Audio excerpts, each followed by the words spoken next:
may have to go get the black ladder out of the new site.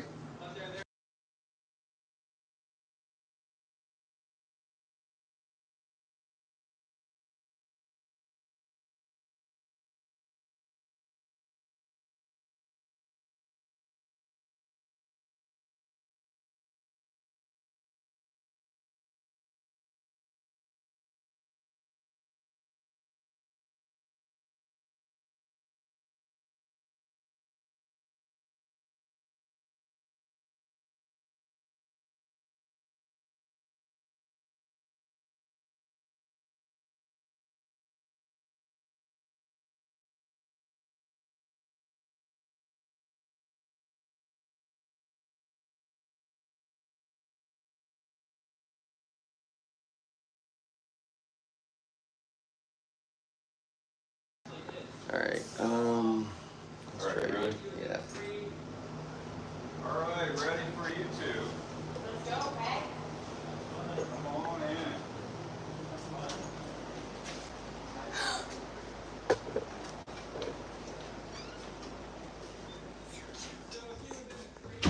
Alright. This is Flash. Slide around, John. Flash is a two-toed sloth. Alive in the world today, there are two-toed sloths and three-toed sloths. Just a girl who loves, what does that say? Oh, sloths. What a coincidence. And here we are with a sloth. We went to Dollywood yesterday, so she's lost her way. Oh, okay. I thought she just was overwhelmed. I thought she was whispering too. I was like, she's so Yeah, quiet. the sloth isn't afraid. No, we went to Dollywood and she screamed on all the rides. So. What was your favorite ride? Mystery Mine, the long ride. The long ride? Like the lightning rod. Oh, lightning rod. I've only ever been there once. We went at Christmas last year for the light show. Can we grab the ladder? Yeah. Okay. Or probably can stand on a chair. Okay, bring One one. of the wood one is out there. All right, so you guys are going to give Flash his breakfast. And the important thing to know, this is food, this is not food. So this one you stick in his mouth, this one you don't. Don't put your finger in his mouth, don't put your finger in my mouth. Either one of us might bite you if you stick your finger inside of our mouth. So don't put your fingers inside of the sloth's mouth. But you're going to feed him some other stuff too that he is going to come down and lick up, and the sloth is not after you, he just can't see. So he doesn't want a green bean this morning. We're going to go right to his treat food. He needs his supplements in his food this morning. You're going to get to give him this, and he's going to be super happy about it. So alive in the world today, there are two-fingered sloths and three-fingered sloths. Taxonomically, they're still called two-toed and three-toed because they all have two toes on the back feet. Three-toed have three on the front feet. Two-toed have two on the front. So see, this guy's got two on the front feet, three on the back feet. So that's his back foot. So that's three on the back foot. Two-toed have a longer nose than a three-toed does, and the three-toed are the ones that have the mask on their face. The two-toed don't have the mask on their face. The two-toed is a little bit bigger and a little bit quicker than a three-toed sloth. But to say that a two-toed sloth is quicker than anything, you could only be talking about a three-toed sloth, because they are collectively the slowest mammals in the world. And you're going to give them 2 whole dishes of this food. So if you want, you can do one and your mom can do one, or whatever your choice is. And he's going to take this food right from you. Is that like medicine for it? This is his supplements. He says, I want your food.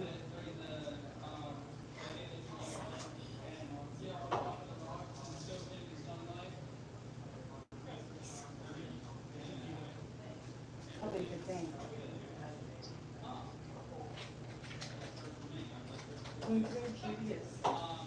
Alright, so you might reach him without a chair. You might need to stand on the chair. You can just feed it to him like this. Just take the dish. He's going to eat every bit of that up. And if you're more comfortable to stand up on the chair, you're welcome to. Actually, try that. Your mom will get better pictures. There you go. And you just hold it in your two hands like that. That's okay. So this guy is Flash. Flash has been here for 4 years now. I am Flash's person. I've been with him at least an hour a day. I think I've missed 20 days in the last 4 years. And he and I are besties. So sloths are slow. Sloths are famously slow. Everyone knows they're slow. But not so many people know why a sloth is slow. So a sloth is slow primarily because of their diet. In the rainforest, a sloth is eating about 90% leaf material. Right, no energy, no nutrition, no energy, very little. So when the sloth is eating the leaves, he gets very little energy from it, but he eats a lot. He eats about 1/3 of his whole body mass every day. So what do you weigh? Think about 50 pounds? Probably. 75. Okay, so if you weigh 75 pounds, that would be like if you were going to eat 8 pounds of food every day. So like if you went to Outback Steakhouse and you said, bring me 8 of the biggest size steak, and I'm gonna eat them all. Or if you went to McDonald's and you said, bring me 30 quarter pounders, that's how much I'm gonna eat today, right? That's a lot of food. So, and then when he does go to the bathroom, he is going to eliminate 1/3 of his body mass. So if you were imagining if you could go potty and get rid of 25 pounds all at one time, that's how a sloth goes to the bathroom. He only goes to the bathroom once a week, 3 or 4 times a month. So when he goes, he comes all the way down the tree, same side of the tree, and he goes to the bathroom in the same place that he always goes.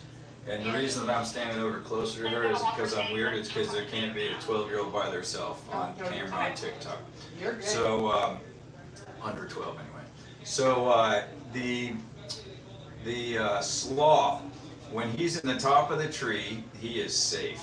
And still he comes all the way down the tree to go to the bathroom. I skipped part of the sloth being slow. So a sloth is slow. You said exactly right, that they get very little energy out of the food. So little, in fact, that the sloth can't keep his own self warm. His core body temperature will be whatever the air is. So in the rainforest, daytime highs in the upper 80s, nighttime lows, high 60s. His core body temperature can go up and down 19 degrees in a day. So if our core body temperature went down by 19 degrees, that would be going from 98.6 to 79.6. That would not be survivable for us, generally speaking. We'd certainly be hypothermic. So the sloth, did you finish all of that? We're going to give him another dish. Yeah, you can pet him, yeah, absolutely. But hang on just a second, he'll stand there better for you to pet him while he has his next dish of food.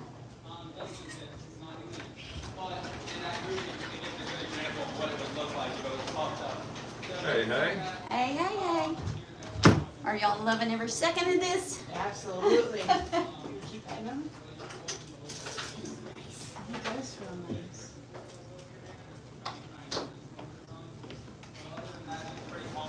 Her stomach is very soft, her back is more pretty. Here's his next dish of food. I need a dish of food as well. Oh, you probably want some sweet potatoes, right? Yeah. Refreshment. Ah, spasibo.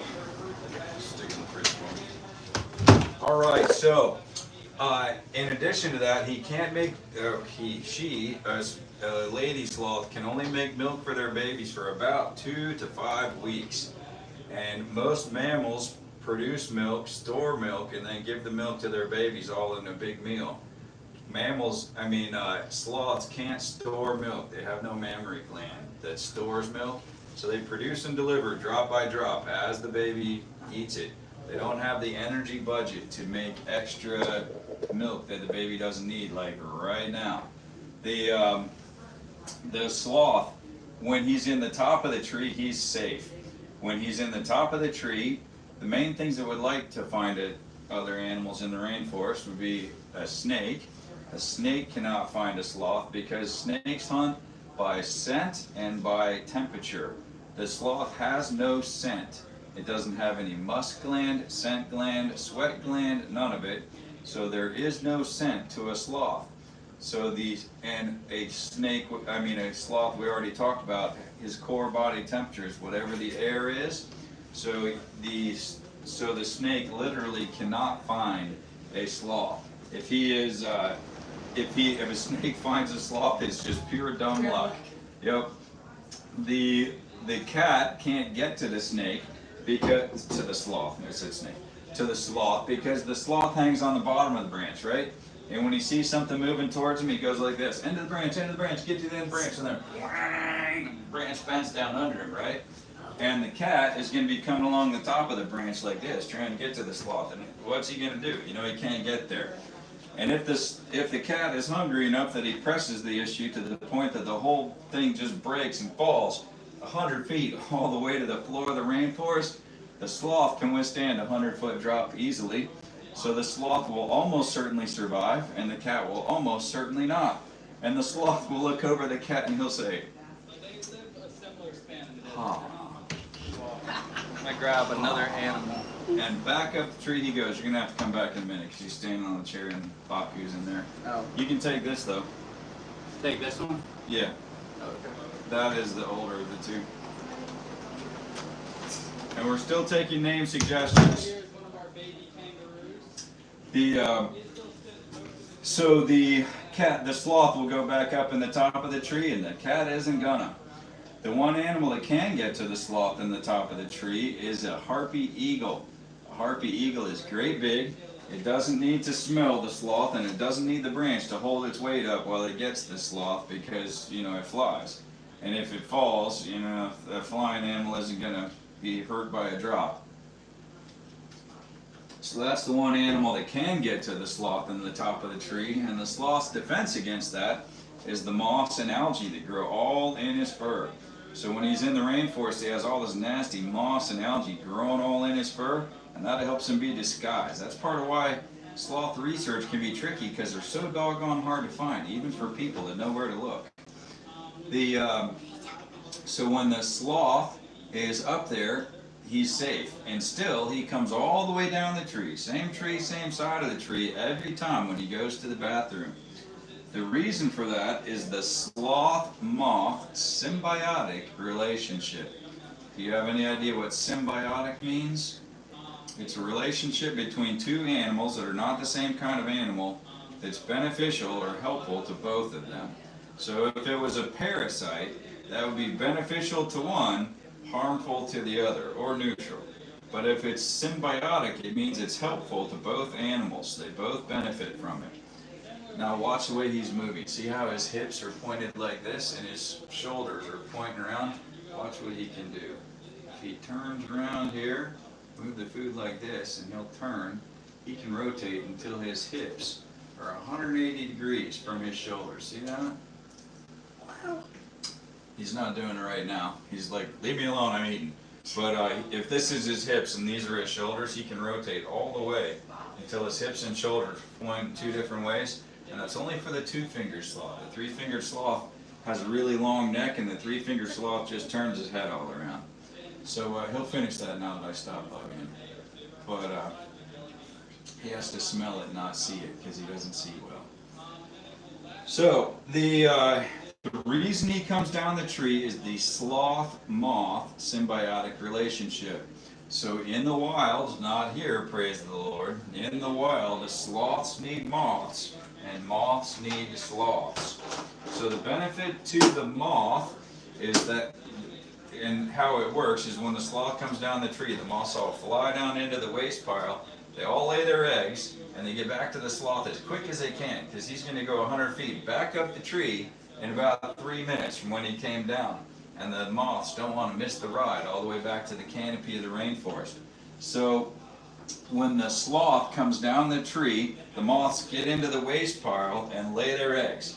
And then this week's eggs are next week's larvae or the following week's moths. So every time that he comes down the tree, there's a new step in the process and there's new moths every time that he comes down.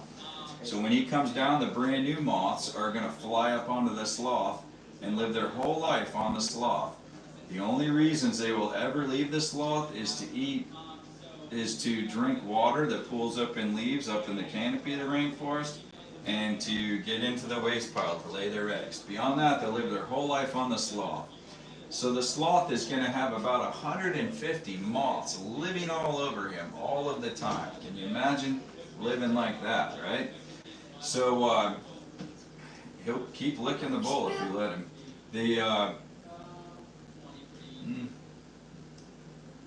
Keep licking it there, buddy? Maybe not.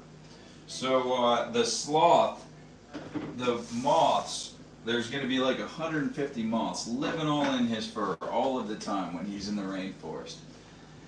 Now the benefit to the moth is that the sloth is the food source and the living environment of the moths.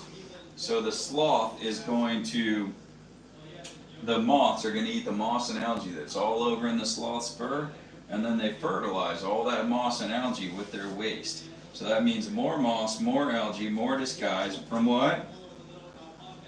What are they trying to hide from? Harpy eagle. They're trying to hide from the harpy eagle. So the next benefit for the sloth is that as the sloth grooms himself, he licks up a certain amount. You're up and fed him too. He licks up a certain amount of the waste of the moths. And the waste of the moths is where the sloth gets his probiotics that digest his food. Your bag. The third benefit for the sloth is that as the sloth grooms himself, he eats a certain amount of the moths themselves. And the actual moths are the protein source for the sloth. So that's where they get their protein from. Essentially the only animal we don't never mind, I'll grab him in a second. Pretty cool to actually see the sloth, isn't it? This guy right Yeah. here. So without the moths, the sloth really couldn't live in the rainforest because he doesn't have any way to fix up his gut health. Now here, he doesn't need the moths. Thankfully, wouldn't it be awful to be living with that many moths? So the way that for us, we have helpful gut bacteria. Our gut bacteria will last throughout our lives, unless we take a whole lot of antibiotics. That's what would mess up our gut health. For the sloth, what messes up his gut health is cold temperature. And remember, we said he gets cold every night, right? So in the rainforest, he has to be continuously replenishing his gut bacteria.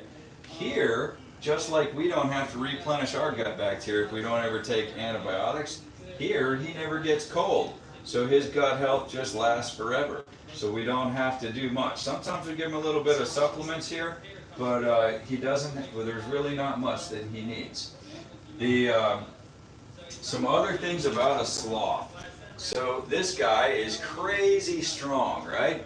He can do a one-arm pull-up by any one of his 4 arms or legs, however you want to call them.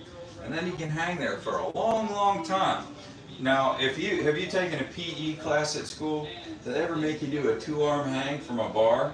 A minute would be a crazy long time to do that, right? Yeah, that would be tough. So I don't know if I can hang for a minute in a 2-arm hang. But that's because this is our exertion state. This is spending energy. And this is our relaxed state. This is spending no energy, right? The sloth is the opposite. So the tendons are what hook our muscles onto our bones, right? His tendons in his forearm are really super tight, so that makes his claws be clamped down like this. That's his relaxed state. So when he's hanging in the tree, he's clamped down like that, and that's spending no energy. So if the sloth was hanging in the tree and his life ended, he wouldn't fall. He would continue to hang there, even if he wasn't still alive, because his relaxed state is clamped down like that. The sloth is crazy strong, though. He's about 3 times as strong as a person is. per amount of mass. So he's obviously not stronger than me because he only weighs 15 pounds. But if that sloth was the same size as me, he would be 3 times stronger than I am, roughly. The sloth has really special eyes. His eyes have a structure called rod monochromacy. So that means in our eyes we have rod cells and cone cells. Our rod cells help us see things, our cone cells help us see color. The sloth can't see color, and he doesn't see objects well at all. He can't see the difference between me and your mom because we're about the same size. But he can see motion really, really well. So if you've ever seen a TV show where the military guys have the night vision goggles on, and you see what they're seeing, and it's just blobs moving around out in front of them, that's the way that a sloth sees. That's really good for the sloth because what he needs to know is if something is coming towards him. Anything coming towards him is bad news for a sloth. So the sloth, if something is coming towards him, remember what did we say he's going to do? End of the branch, end of the branch. Get to the end of the branch where he's safe. And then he'll be down underneath of the, he can just run around. He'll be hanging down underneath of the branch, and the animal that would like to hunt him can't get to him. So that's a really good thing for the sloth, but he doesn't see objects well at all. He sees motion very well, but he sees objects very poorly. The sloth does have ears. A lot of people think a sloth doesn't have ears. His ears, proportional to his head, are just as big as our ears are proportional to our head. His ears are right there. See, that's his ears. See there? Peyton, looking at the sloth's ears. Well, he's got ears just like we do. He hears really, really well. He hears better than we do. And his sense of smell is fantastic. So when I come down in the morning to get the sloth out, sorry, this is the florist. I have a grandchild born today. Hey, Kelly. Great, I'll open the gate, and I am down doing a sloth encounter right now. If you could leave him at the house and come down here, I can hand you cash. All right, thanks. Let me make sure. Yeah, I have some money. Okay. Thanks. Hey Siri, call open gate.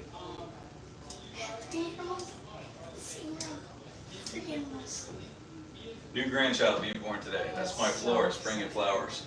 Some for grandma and some for mom. Yeah. Yeah, super excited. His name is Matvey because his parents are Ukrainian. Oh, no kidding. Yeah, half of my 10 kids are adopted from Ukraine. Oh, wow. So, yeah. Я по-русски язык чуть-чуть сплохо, почему да. I speak a little Russian, little and poorly, but yes.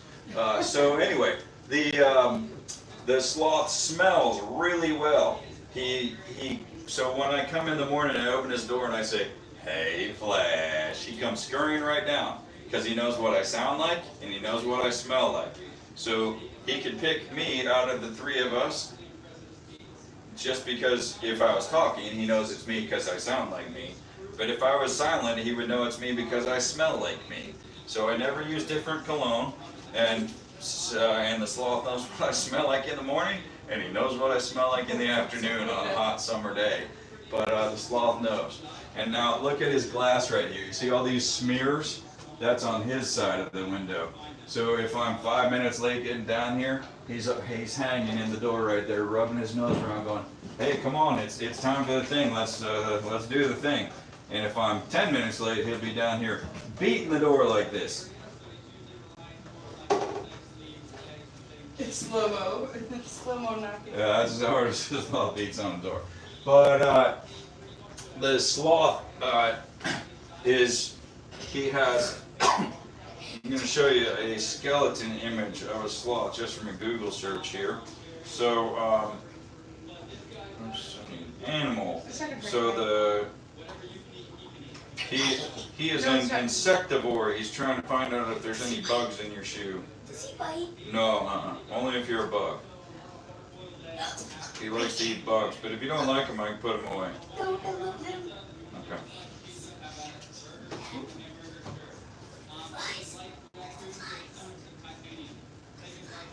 He likes to eat superworms and mealworms and waxworms and hornworms and black soldier fly larvae and housefly pupa. So this is an image of a sloth skeleton. This is a two-fingered sloth. See how many ribs this guy's got? He's got 46 ribs, 23 sets. So in addition to the fact that it keeps him really safe when he falls, his ribs have something special to them. So our ribs, our guts, our organs are sitting in our pelvis and upper bounded by our diaphragm, but everything's just kind of loose in there. That wouldn't really work out real well for a sloth. Like if you were hanging on one of those inversion tables where they tip you upside down, if you stayed upside down for like an hour, you'd start to be pretty uncomfortable, right? The sloth, not so much. The sloth is good in any position. He might be hanging horizontally upside down like this. He might be hanging vertically upside down like that. He could be on his back, belly, or side for long periods of time. But he's got all this connective tissue that goes all back and forth in between his ribs and his organs. So he keeps his organs exactly where they're supposed to be all of the time, and position and orientation. But hey, you guys are ready to go on and see the next sloth now, and you're going to be with Zoe. And we're going to get to see the way that Flash goes up into his top. We want to all watch Flash go up? Yes. He did. Sprinkled it on his rice and he ate it all. Little guy. He's kind of cool looking, huh? Does he know his We're name? going to watch Flash go up all together. Does he know his name? He knows my voice. So if I say, hey Flash, he comes scurrying right down in the morning. But I don't know, probably if I said, hey boo boo dodo, he'd probably come too just because he knows my voice. Well, no, they do know their names. Because if my wife and I are in the room, I don't know, I just kind of brain or there. If we're in the room talking, he doesn't pay any attention like Dash, and if I say Dash, he comes right up. So yeah, they do. All right, this is the way that Flash goes into his room. Some people online think he lives on this silly little bar in the kitchen, and we even get some keyboard warriors that make some negative comments about that. You're welcome to walk in behind him. I think we'll open his outside today too. We'll see if he wants to go right across to the outside of his space. So his inside here goes up about 25 feet, and he's got a bunch of branches and trees. He's got his hammock up there. Then his outside, he can go outside whenever he wants to, as long as it's more than 75 degrees or more than 70 degrees outside. He can go outside if he feels like it. Oh, he just noticed the door's open now. He's like, oh, wait a minute, let me go that way.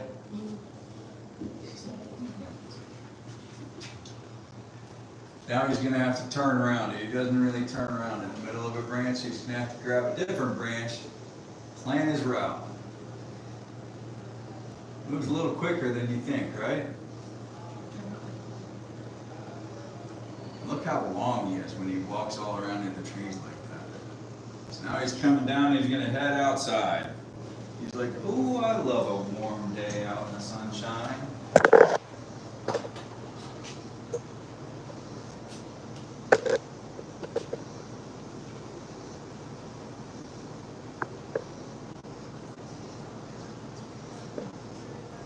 Why the door stay open?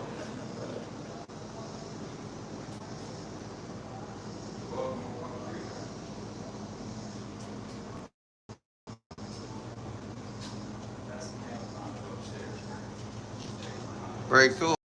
Yeah.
The armadillo. I wasn't expecting it. That was awesome. Alright, so we'll head out here and we'll hit these chairs. Buddy. Goodness gracious. Alright. So Mom, I'll have you sit in the blue chair first and I'll let you hold. So we'll hold for the first half, and then if you are comfortable enough and you want to hold, then we'll switch over to her. So when we pet Zoe, it's just real nice and slow down her back like this is what she likes. Her sides are really ticklish and tender, so we try to stay away from those areas. Even if she's moving around and, you know, leaning back or side to side and things like that, you don't have to support her around here because she's going to have a good hold around your torso. There you go. So he's starting to get buds. So what she'll do is she'll hook her legs around your torso first, and then you will support underneath her booty.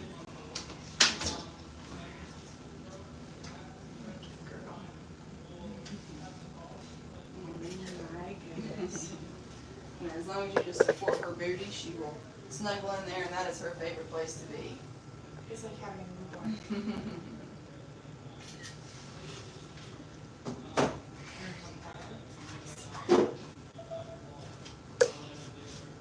So just keep in mind they do have really poor eyesight, and so we don't want to think that a finger could be a sweet potato. She would not know the difference between the two. But since she's interested now, if you wanted to feed her this, she is not as shy as Flash is about food. So any of that she will be glad to eat.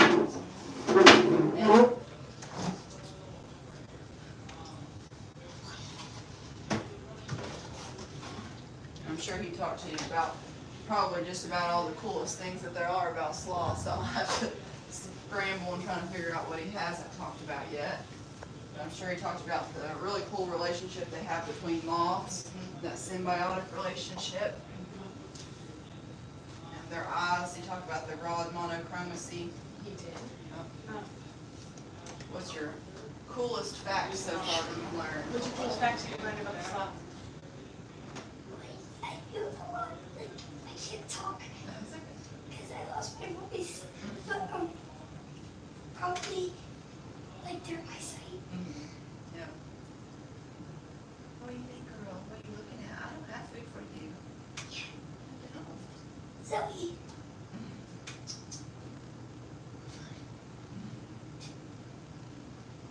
None of that is for you.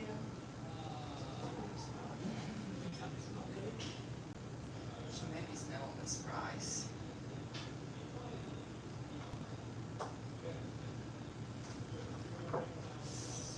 Did Flash eat a good amount of rice? Yeah, he ate 2 bowls. Okay. So he's not had any rice yet this morning, so we'll see if she wants some. As long as you're okay with getting just a little bit of rice. That's Usually she's a messy eater. We already fed the goats and the cow and the dog. Yes.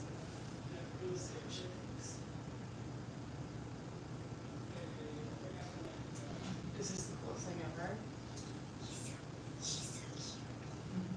How'd you lose your voice? Dollywood.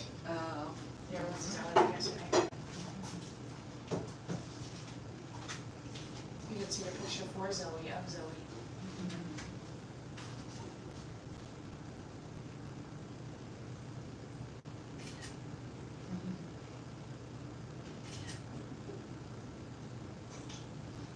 She's so cool. She's like, I want more sweet potato. She only likes the carrots. And those are sweet potatoes. Sweet potatoes orange. What's that noise? A bird. That is probably the umbrella cockatoo, Zachary. He screams a lot.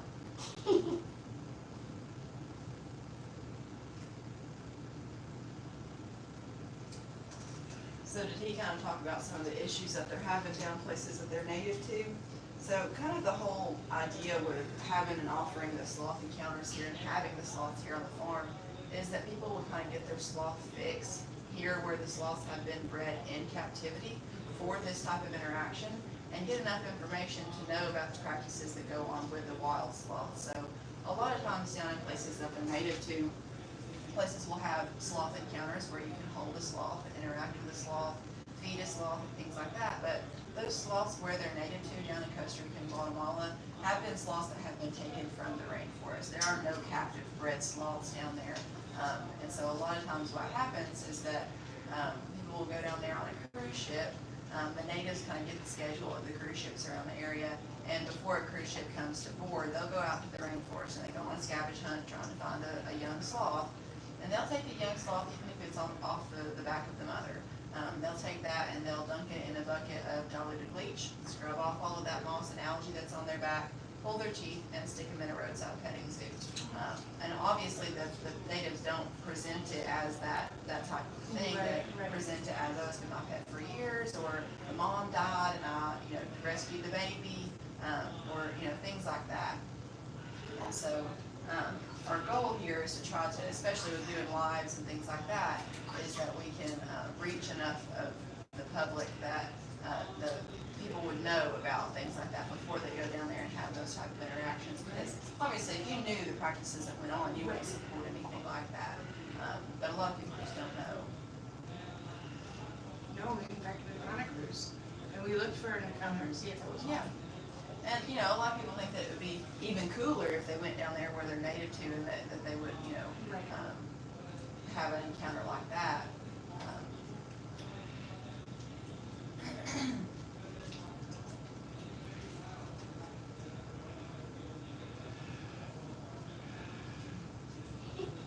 The birds having a day. And even places that have like a tour where you just go through and you look and find the sloths in the rainforest, if they advertise a tour as 100% guaranteed to see sloths, those sloths have been moved to a specific location where they know that they're going to be there. And even just transporting a sloth from the tree that they have been born and raised in to a totally different tree that they have no idea what their surroundings are, that could be, not basically not, some of the things I have to say, you can't say specific words when you're on live or you get kicked off of those lives, so. You can't say that really loud or, they picks up on that, and I'm like, what other words can I use? There's not really any other words for that, but, it would be really bad news for that sloth.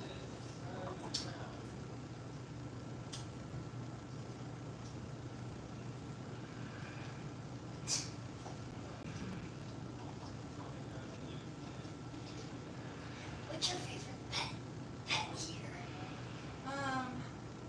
I feel like I'm obligated to say sloths because that's the ones that I work with, although I definitely would not call them pets. They are not pets, the sloths that we have here. They are ambassador animals that we have. They serve to be education for the public. But my favorite animal on the farm, I really like Cusco, the llama that's out there. He was bottle raised on the farm.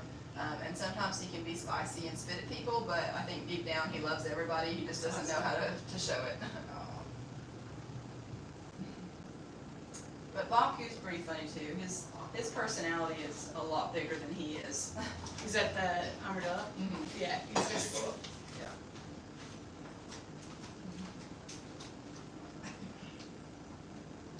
The kangaroo It's like, too. it's like, holding a new What's this? What is his name? She doesn't have a name yet. Oh. She's still pretty new.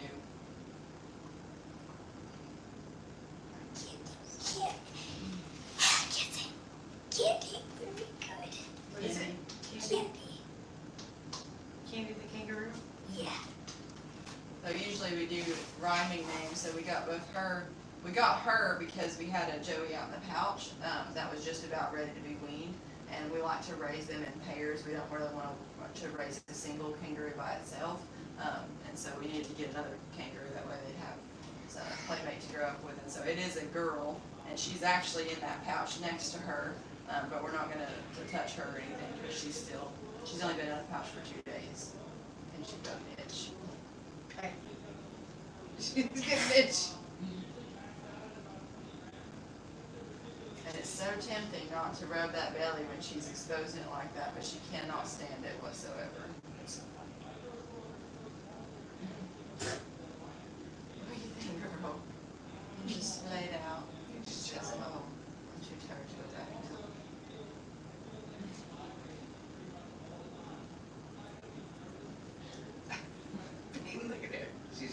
chilling. There we go. That is her favorite position. She showed us that pretty early on. When we get them when they're first weaned from their mother, they're like 5-6 months old. So she was really tiny. She was only like 2 pounds when we first got her. And that was where she wanted to be. She wanted to be up on your chest, as close to your neck as she can be, wrapped all the way around your neck.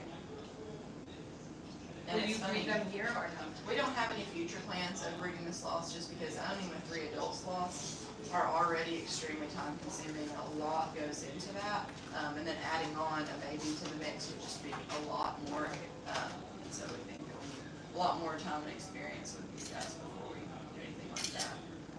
The breeder that we actually got Zoe and Dash from has been doing it for over 30 years. And what started his breeding program was actually he was working down in Costa Rica trying to, I always mix, reconservate is not a word. Rehabilitate the sloths that were injured from the rainforest. A lot of times what happens is that they'll be on a telephone pole trying to cross a road. And that's fine and dandy as long as they're on one.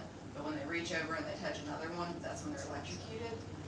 And so they were trying to rehabilitate those sloths, and the ones that could not be rehabilitated actually started his breeding program. And so that was over 30 years ago, and since then he's had generations upon generations of sloths that have been born and raised in captivity to get what we have now. So he eventually started a separate program where he raises ambassador sloths like this. Not all of his sloths are, comfortable with holding on to people. They have to become an ambassador sloth, they have to genuinely enjoy and actively seek human interaction. And as you could tell when we first walked into her enclosure, that's what she wanted to do. She was already climbing at us. She wanted me to pick her up because this is what she enjoys doing. If she did not, she would be, the opposite way, trying to get away. Did not want any type of interaction like that. Which flashes and doesn't be. He doesn't, and he's never offered to be, climb onto us or be held or anything like that. And so we have never, forced him or persuaded him to do like that. If he were to ever decide to hold on to any of us, that would totally be his decision because he was not raised in the same way that Zoe was. So to get a sloth, in just a minute, to get a sloth comfortable like this, you have to condition them from a very young age to enjoy this type of interaction. So before she was even weaned from her mother, the breeder started working with her. The mother was clicker trained to know that when she heard that clicker noise and she had a baby, she was going to get a treat. The breeder was going to come over and borrow that baby while still standing right next to mom and hold that baby for 10-15 seconds and then give that baby right back to mom. So mom's never stressed out, therefore baby's never stressed out, and it's always a positive interaction that they have with people. And so they do that every day, and they increase that time just a little bit more and a little bit more, so that when the mother completely weans that baby around 4 or 5 months old, that baby's used to being held by a person for upwards to an hour a day. And then at that time, the breeder will really assess and make sure that they genuinely enjoy and actively seek it. And if they don't do either one of those, they will not become an ambassador sloth. So we thought we were going to get another baby sloth about a month ago, but she ended up not passing that ambassador test. So she was raised in the same way, but she didn't actively seek human interaction like Zoe does. And we don't want to have an animal here that doesn't genuinely enjoy this type of interaction, because if it's not enjoyable for them, it's not going to be enjoyable for us. We don't ever want to stress them out. So we do have about 10 minutes left of our encounter, so you wanted to hold for just a little bit? Absolutely. So you won't have to do anything. What I'll do is I'll transfer her onto me, and then I'll transfer her onto you. So once she realizes I'm standing here, she'll transfer over onto you. Oh, you sit there. Nut, nut. Let's go, nut, nut.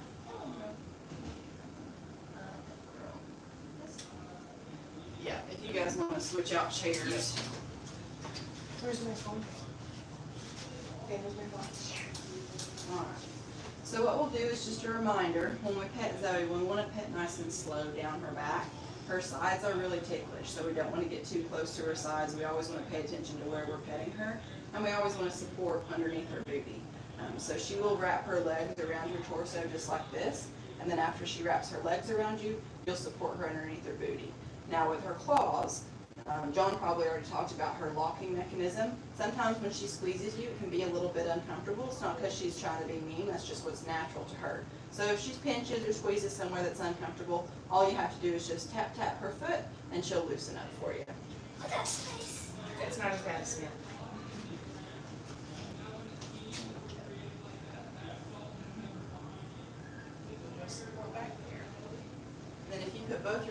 underneath her, maybe, you kind of scooch her out just a little bit, she'll give you a good hug like that.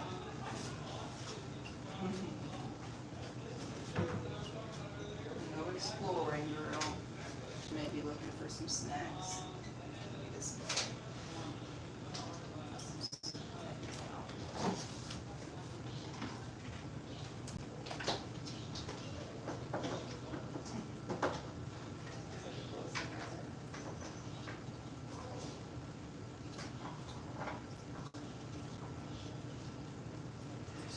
There it is if she gets bored with those.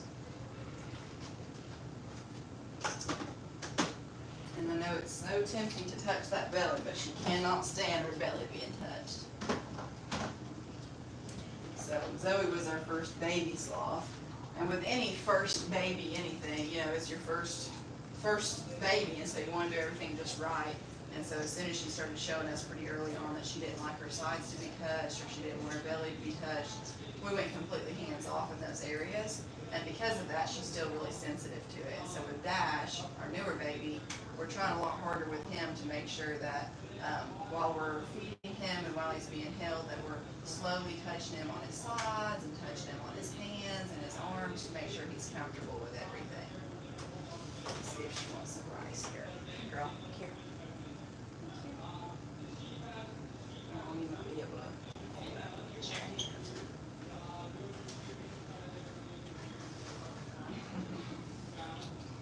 hold on to your shirt.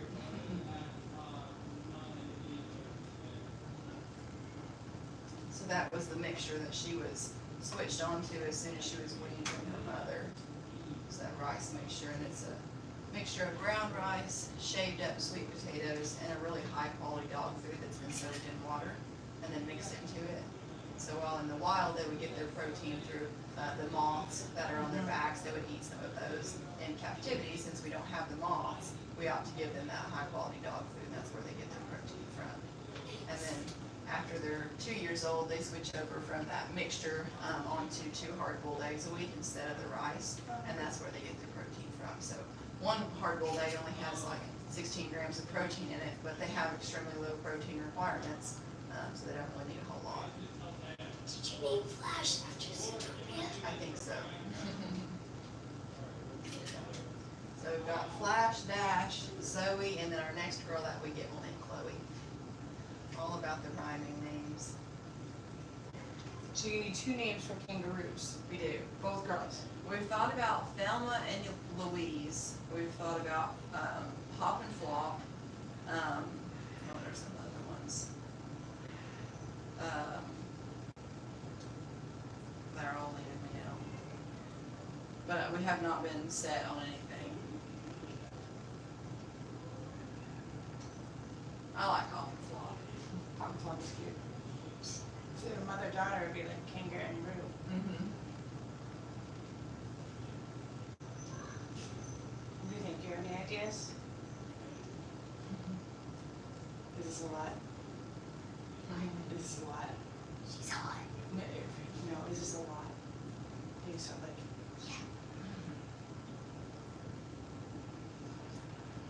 You guys have any other encounters today, or is it just the?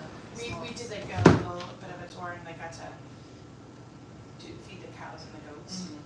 And the donkey. And I think we get to go see the camels after. I think that's what my husband did most of it. Are you guys lodging here or just no down? No, we're actually camping in, Tennessee. well, we're in Tennessee, but I think the name was Dandridge. Okay. And I had been following you guys for quite a while on TikTok, and she's always had an affinity for sloths.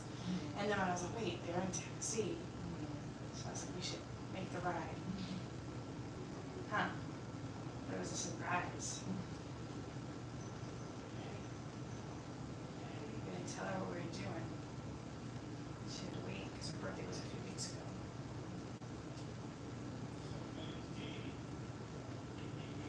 Every wish, every birthday wish, every 11/11 make a wish, everything has been for a pet sloth. Oh. We said pet sloths aren't really a thing. So then she's doing the next best thing. She wants to be a zookeeper. Oh, yes. should work somewhere like this. Good. That'd be cool, huh? My end goal is to become a veterinarian, and I thought for a while that maybe like working in a zoo setting would be pretty cool, but to do that, you basically have to do 4 years of undergraduate, which I've already done, 4 years of vet school, which I'm in the process of getting there, and then 4 years of residency. So Wow. that's a lot more than I think that I want to do, so I think I'll just end up being like a mixed practice, doing large animal and small animal. That's so cool.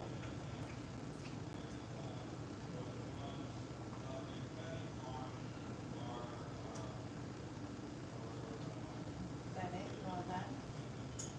You're so cute.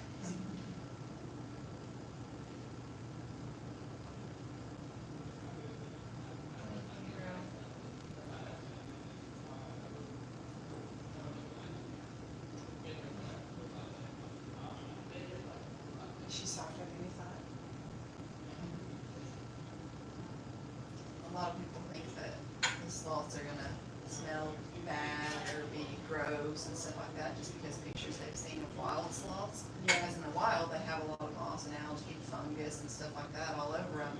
But in captivity, since they don't have the ability to grow that, nor do they need it, they don't really have any sort of smell or anything like that to them.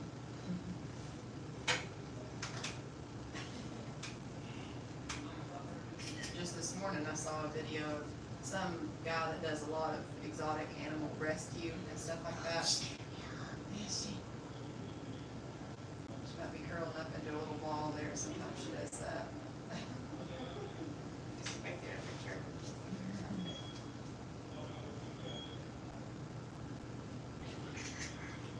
You won't. She says, I'm just hiding my You head. know how Maddie gets in a ball? She curls up. That's her sleeping position.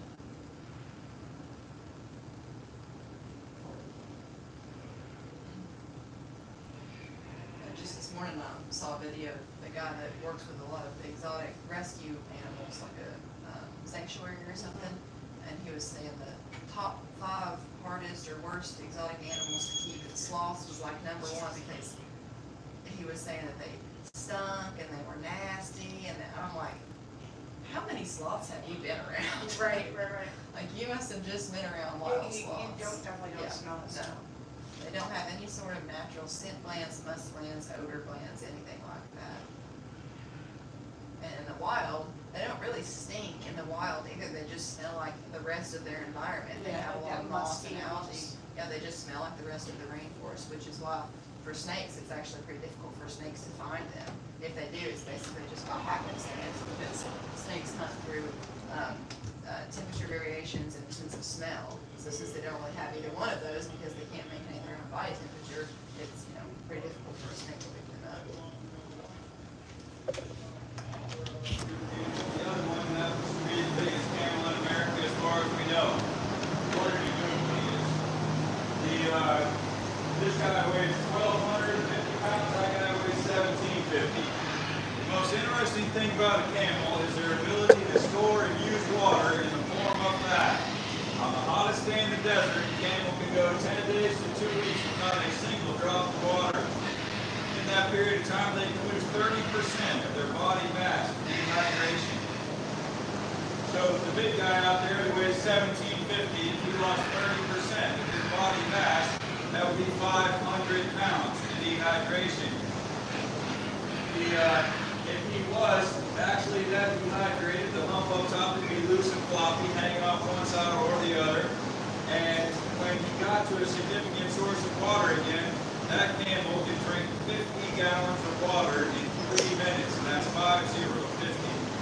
How does that work, you may wonder, because the camel has no tank in him that holds liquid water except his stomach, and his stomach only holds 7 to 10 gallons of water. So, where does the water go? The way that it works is as he dehydrates, his red blood cells go from oval down to flat. That accounts for about 150 pounds of this loss of mass. At the same time, his fat cells shrink. So we're all normal-sized people. So suppose this was normal for a human fat cell, and we had a burning desire to start the show my 600-pound life. We ate food with no limit whatsoever for months or years. Our fat cells can go from something like this to something like that, dozens or hundreds of times their original volume. Camel is the opposite. He walks around with his fat cells. His normal is what we would call supermorbidly obese. Our normal is what we would call severely dehydrated. But his fat cells will shrink all the way down to the size of our normal human fat cells. When he gets to the other side of the desert, though, and he's going to pound down literally 50 gallons of water in 3 minutes, the way that it works is as he chucks down all that water, his red blood cells go from flat to boom, right back to oval as fast as he can swallow it, and his fat cells go from normal for a human to normal for a camel. For a human, this would take months or years. For a camel, that's 40 seconds on an individual cell basis, about 3.5 minutes on a whole body basis. So the camel can go from near death to completely ready to turn around and walk straight back across the desert in about 3 minutes with a massive drink of water. What this taught me from the Bible is there's a story in the Old Testament where it says that the servant is looking for a bride for his master's son. And he says, "Oh Lord, let it be a sign to me that the young woman would offer to water not only me, but the camels as well." And before I had camels, I'm like, so what? I mean, really? Like, burning bush, voice from above, throw out sheep wool, something. And now that I have camels, and I understand that this guy can drink 30, and that one can drink 50, now we're talking about some young lass who's going to dip up 300 to 500 gallons of water. You back up a few verses and see he's walking with 10 loaded with gifts. Now you're talking about some young girl who's going to drip up 300 to 500 gallons of water with a bucket. That hits a little different. And so what I learned from that is maybe if the Bible says something's true and I don't understand it, I can just believe it. Maybe at some point I will, maybe I will not ever understand it, but I'll just believe it. Alright, the other good thing about this camel is he is the kissing camel. Of course, he's got a big slobbery wet mouth right now. He's a big cow.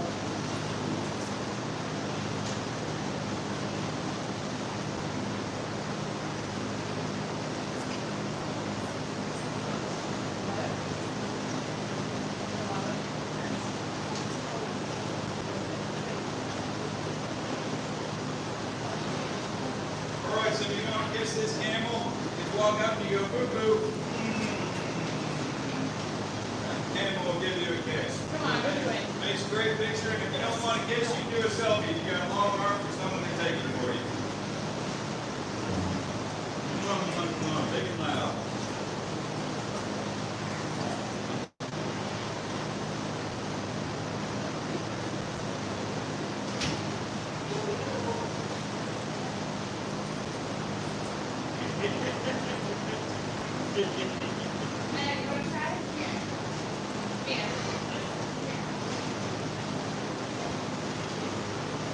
She can be in the chair, it's fine.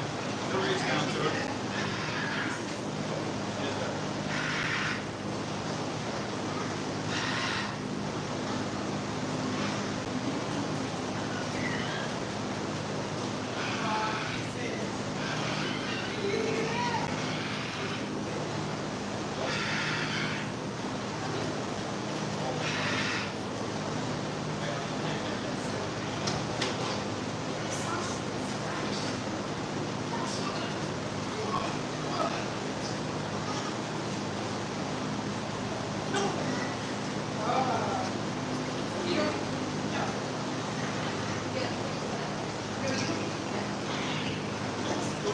From the grocery store, same as the rest of them.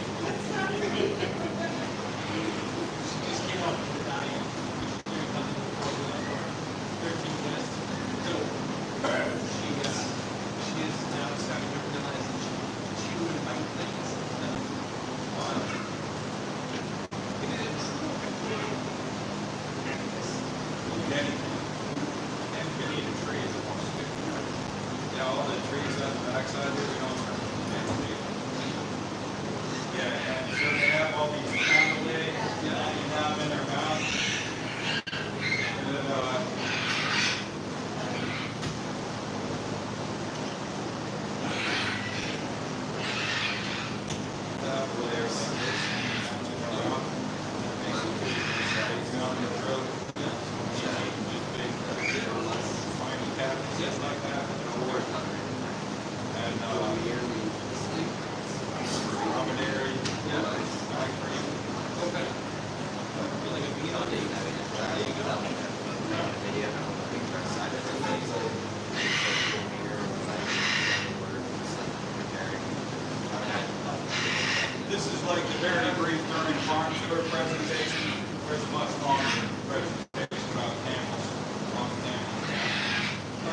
guys the kangaroo counter? And then we need the kangaroo. Yeah. I think. That's cool.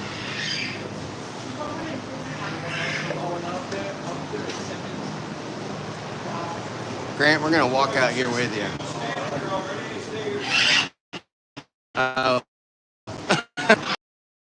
Kangaroos and camels, so since the camels are already standing here, we'll keep talking in here, it's not so hot.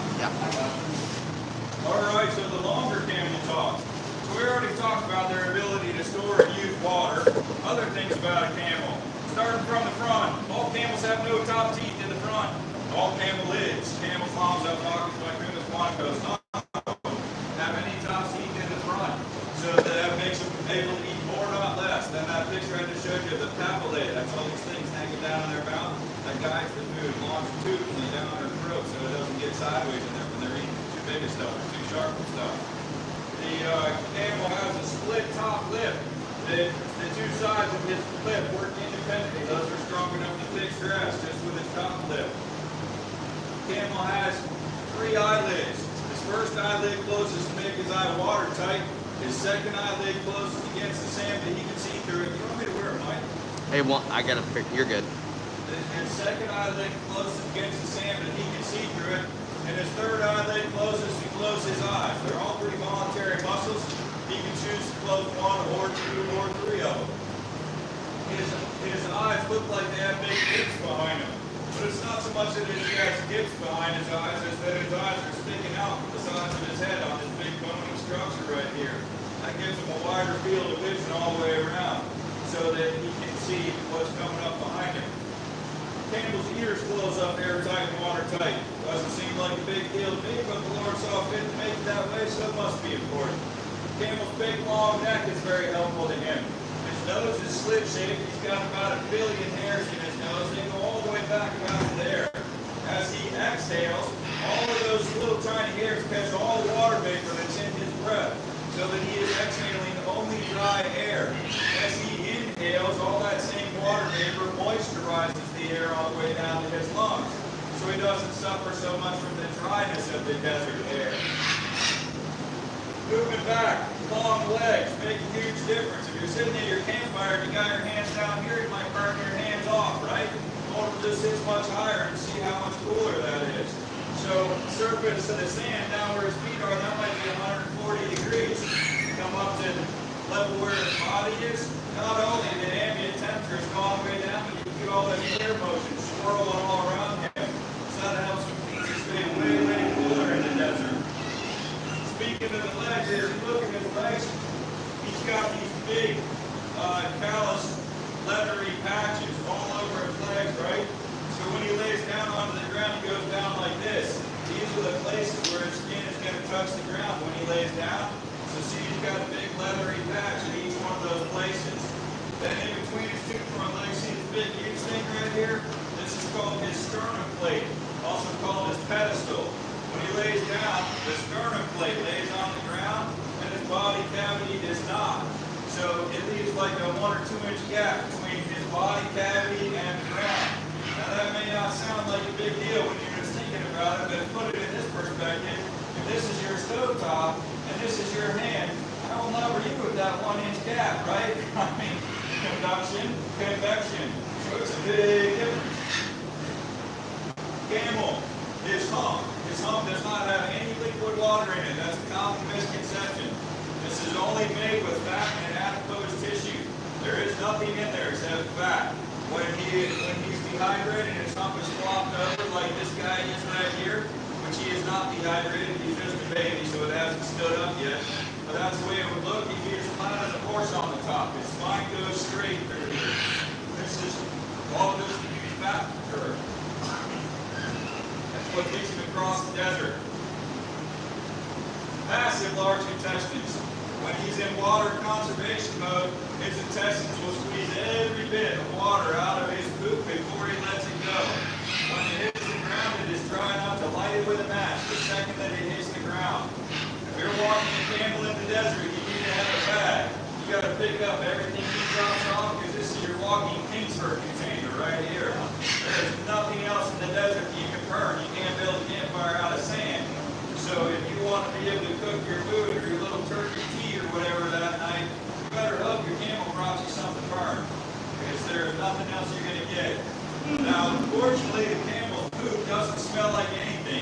It has no smell, and when you burn it, it doesn't have any odor. He is an entirely different matter. His urine recycles through his body when he's in water conservation mode. So by the time it comes out, it's like, it smells like straight ammonia. But even when he does urinate, his males and females both goes out the back. And if he's in the desert, he'll stand and wag his tail through it, so that it will spread across the back of his body. So even when he loses in liquid, he picks up in evaporation. So swamp cooler, as it evaporates off of him, it cools him, takes heat out of his body and evaporates it into the air. Very few people know that these guys are good in the cold as they are in the heat. A dromedary tends to be from desert places. A Bactrian, the two-lung, tends to be a Bactrian tends to be from the colder places. A dromedary can be left outside down to 40 degrees Fahrenheit below zero, and a Bactrian is wild all the way up into Siberia. In Siberia, you can get 60 and 70 degrees below zero Fahrenheit. If you had any hope of remembering the two words, you can easily distinguish, because the D for dromedary has one hump, the B for Bactrian has two humps. So the Bactrians are the two hump camels, and dromedaries are the one hump camels. Both camels have a summer and a winter coat. So their summer coat is thin and buff colored, reflects the heat of the sun and doesn't absorb. And then he's starting already to grow some of his winter hair back in. The dromedaries, at least here in South Tennessee, they kind of just get a stripe over the top like this. But this camel, in the wintertime, that'll be 5 or 6 inches thick and chocolate brown color. And the Bactrians, though, get shaggy like a mammoth. And Bactrians up in Siberia, if it gets literally down to 60, 70 below, they can go into a crevice and wiggle down in there and let snow cover them over. And then the heat of their body makes a snow cave, and they can stay in that for as much as a couple of months. And so camels are the ultimate survivors. They can handle just about anything. So is anybody here going to ride the camel? Alright, you want to go get Dad ready for a ride? I'm going to show the babies while you get ready for the ride. And then you guys after this can go with the kangaroo encounter, but I'm wondering with mobility issues, if you would prefer to be inside here and do the encounter with babies instead of out there with the adults with mobility and heat. Yeah, okay, so we will let babies come out and hop around and here with you all. We need a camel encounter, kangaroo encounter indoors. So Kevin, we're going to do baby camels now, then we'll do camel ride, then we're going to do kangaroo encounter indoors. Yep. All right, so you can stay right there. This next guy is Humphrey. Humphrey is a male Bactrian camel. It's the only silver camel I've seen live in person. And this is a Bactrian camel, two hump. This guy's birthday is April the 4th, so he is April, May, June, July, 3 months old now. And this guy is friendly as the day is long. You're welcome to pet him. His favorite thing is to be scratched right here, just gently and lightly. Loves for you to rub him right here.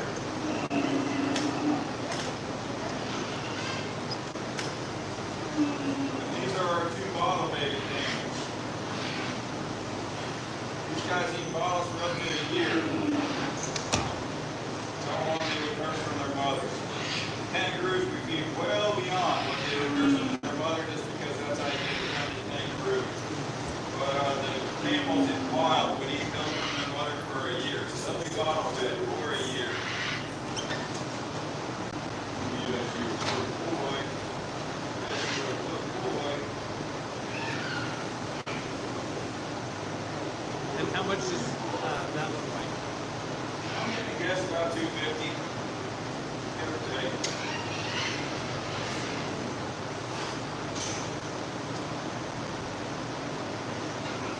Michael, you got to stand and alter him like a horse, not from the front.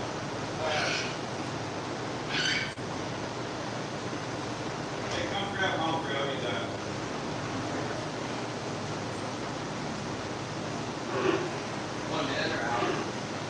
probably just came out like,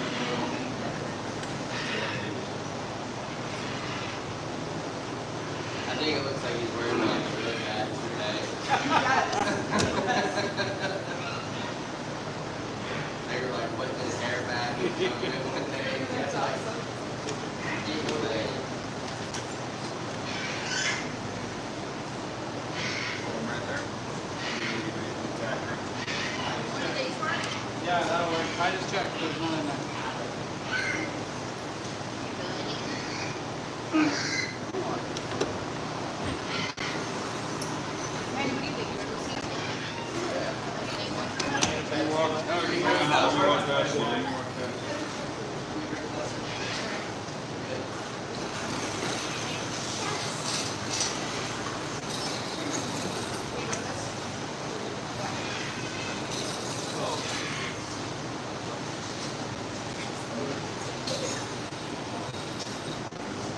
This is 3 months old, this is 5 months old. Wow.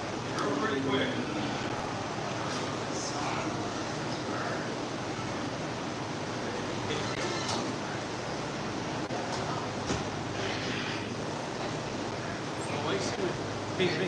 Pete, you see how the pump flipped over? Interesting. See?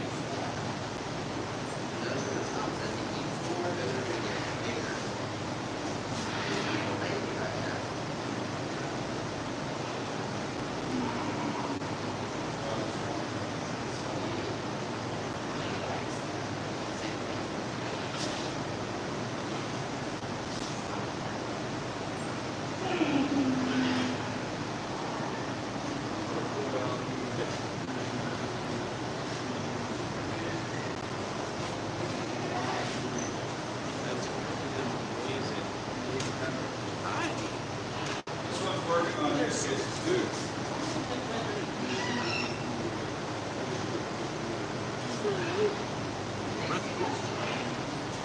It's shocking to saw.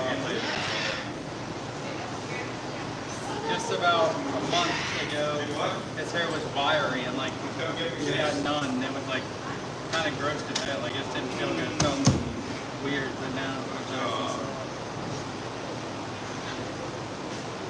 I see what you're saying. yeah, it's really interesting. Thoughtful. Yeah. Nice to meet you.